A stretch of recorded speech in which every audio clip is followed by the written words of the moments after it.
Thaunawjam Maheshwor National General Secretary RPI has submitted a memorandum to Donor Minister Kishen Reddy to extend support for the displaced persons in Manipur. He met the Union Minister yesterday evening at his office. Maheshwor narrated the present prevailing situation in Manipur to the minister in detail.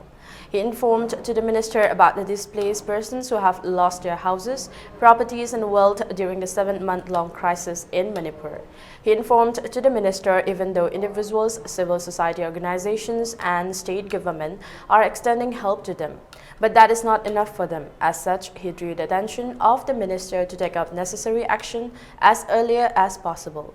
The donor minister assured him to extend all possible help in consultation with Home Minister. The minister also informed to Maheshwor that a meeting will also convene on January 10 to discuss the present situation in Manipur and extend help from the donor ministry.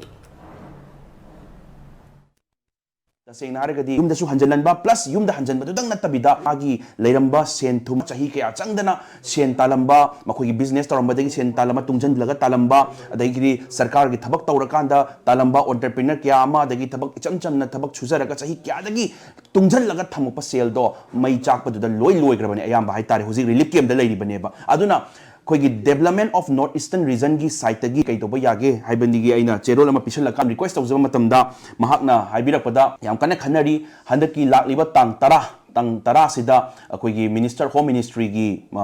site gi magi bibhag yaurag magi ministry yauraga home ministry gi guidance dagi handaki lakliba tang tara sida sigi achauba mifam ama makoi phamduri haibagi pot ama thambire ground reality da leiba mayam gi awa mayam dugi wadi lizarame aina haizarame yamna nungai na leiba punsirol oiba taragadi